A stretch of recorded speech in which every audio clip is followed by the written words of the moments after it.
anticonoscenza, antidemocratici e anche contro il diritto, bisogna dire, cioè contro tutti questi valori che appartengono al Settecento, al momento quando esattamente 250 anni fa per la prima volta gli Uffizi erano il primo museo al mondo ad essere aperti a tutti, e da quel momento abbiamo sempre seguita questa apertura a tutti, e quindi nell'era digitale è veramente importante di articolare il dialogo tra gli esperti e non esperti, i meno esperti, menzionato da quasi tutti gli altri relatori, su questi canali. E agli Uffizi abbiamo naturalmente investito anche su tutte le aperture tradizionali,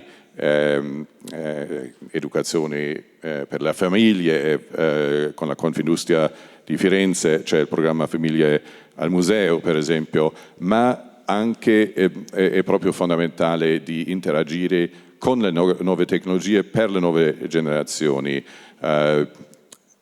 Con Instagram, e qui finisco con una piccola pubblicità, pubblichiamo ogni giorno un'immagine delle collezioni insieme a un testo interpretativo che può essere storico dell'arte, può essere storico, può essere sociologico, può essere anche un brano di poesia oppure di letteratura, ed è rigorosamente bilingue, italiano e non francese in questo caso, ma inglese, e tuttavia sappiamo che le persone, e lo sappiamo perché la gente ci scrive con la posta elettronica, che per esempio ci sono tutte una serie di persone in Sud America che seguono questo post ogni giorno per imparare l'italiano, quindi c'è proprio anche una cross-fertilization tra i vari campi della cultura. Questo è veramente la fronte principale per il futuro, perché solo interagendo attraverso i nostri canali più aggiornati e più recenti possiamo mettere questi strumenti che possono essere, sono sempre coltelli con due lame, infatti, cioè possiamo utilizzarlo per difendere i valori della cultura con la C a maiuscolo, del diritto, della democrazia. Grazie. Grazie. Grazie direttore. Più che una tavola rotonda è stata una maratona, anzi una corsa, come diceva Paolo Peratta. Speriamo che sia stata anche utile. Restituisco, grazie a tutti voi che siete intervenuti, restituisco il palcoscenico al padrone di casa, Valdo Spini.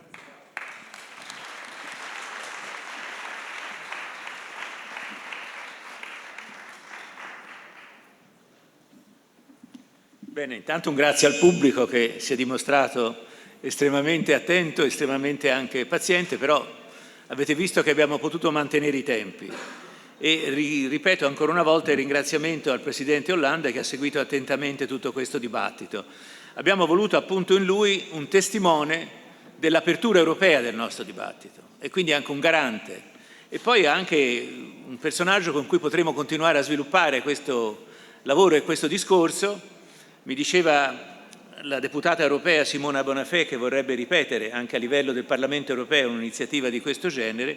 Contiamo quindi sul Presidente Hollande, ma siamo tutti ansiosi di sentirlo. Grazie François Hollande per essere con noi, veramente è stato un grande onore.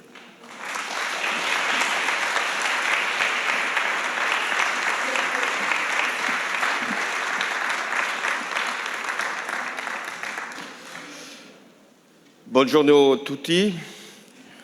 Vi chiedo di scusarmi perché non mi esprimo in italiano, ma devo difendere la lingua francese, anche se non ricopro più funzioni ufficiali, ma la cultura è anche la difesa della diversità linguistique. Je vais parler maintenant en français. Je remercie Valdo Spini pour son invitation Je salue le ministre Dario Franceschini d'être ici et de défendre la culture en Italie.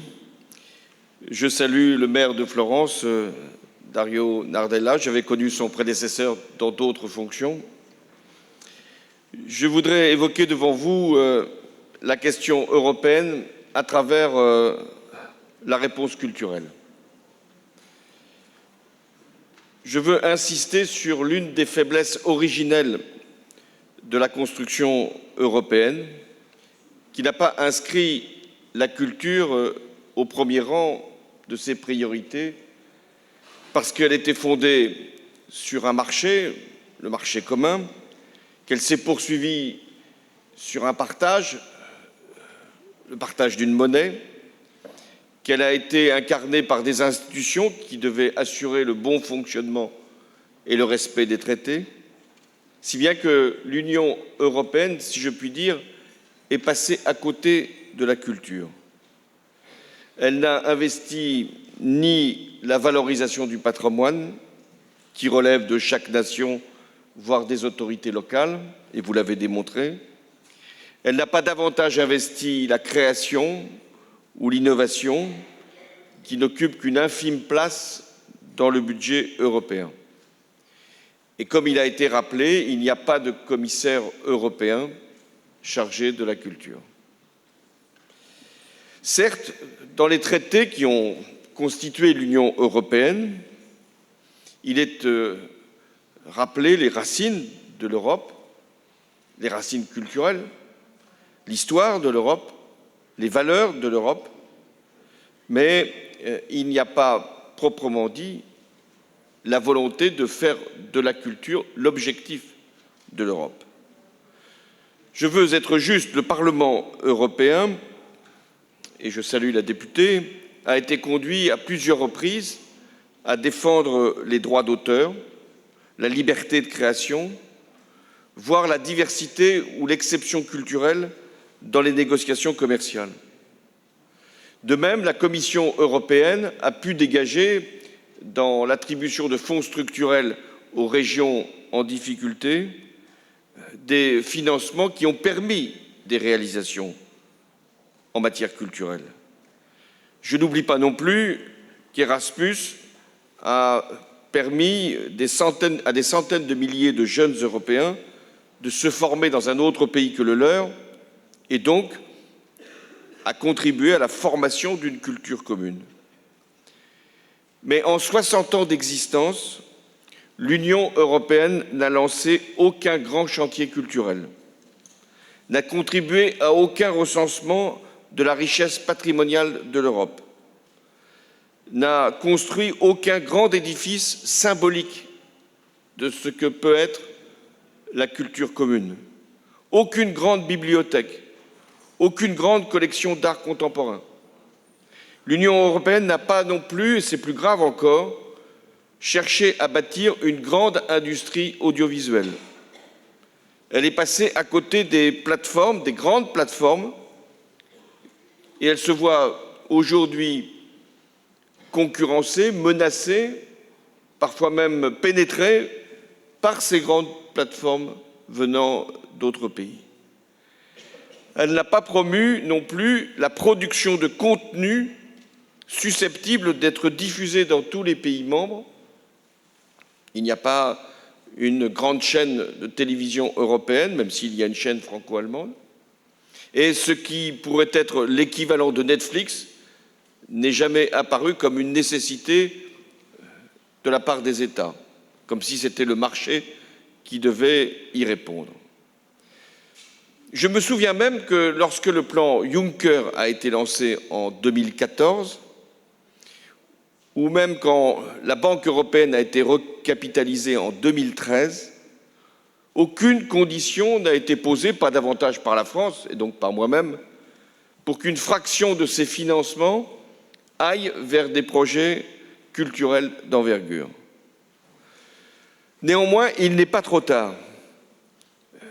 Dans quelques semaines, les chefs d'État et de gouvernement, la Commission européenne, puis plus tard le Parlement européen, vont débattre du cadre financier pour les prochaines années 2021-2027. Il y aura sûrement, je l'espère, une augmentation du budget européen, en tout cas de la part de la richesse nationale que chaque pays doit consacrer à l'Union européenne. Surtout si, comme c'est maintenant vraisemblable, le Royaume-Uni quitte l'Union européenne. Dans ce cadre financier pluriannuel, il serait souhaitable, et vous devez y travailler parce que ce sont les opinions publiques aussi qui peuvent peser, il serait souhaitable d'élargir significativement le nombre de bénéficiaires d'Erasmus, de lancer un grand programme de mobilité pour les jeunes. Comment être européen si on ne voyage jamais en Europe, si on ne connaît aucune capitale culturelle d'Europe? Il conviendrait de réorienter les fonds structurels en direction des investissements à caractère culturel dans les territoires les plus défavorisés, de soutenir un vaste plan pour l'éducation artistique dans tous les établissements scolaires de l'Union européenne, de fédérer les industriels pour répondre aux défis des GAFA et créer l'équivalent d'un Netflix européen. Mais au moment où je vous présente ces propositions, je mesure la difficulté de la tâche, l'incapacité actuelle de l'Union européenne à faire des choix, au-delà des traités qui fixent les compétences de l'Union. Et si j'ai répondu à l'invitation, c'est aussi pour vous livrer mon expérience d'avoir siégé pendant 5 ans au Conseil européen pendant une période où les crises ont été nombreuses. Crise économique, celle qui avait été provoquée par la crise financière, crise sécuritaire avec le terrorisme, crise aussi humanitaire avec les réfugiés et crise politique aussi à travers le Brexit. Et la conclusion que je tire du fonctionnement de l'Europe, c'est qu'elle n'est pas menacée par la dislocation de son union, mais par la dilution de son projet. De ce point de vue, ne nous plaignons pas du Brexit. Il aura au moins servi de révélateur et mis en lumière les contradictions des populistes. Car l'imbroglio politique que nous connaissons, qui a été provoqué par le Brexit au Royaume-Uni, les conséquences défavorables pour l'économie britannique qui peuvent être déjà mesurées, le risque d'un isolement de ce pays ami sans la certitude d'une bienveillance quelconque des États-Unis, et Donald Trump n'est pas particulièrement bienveillant à l'égard de quiconque, même à l'égard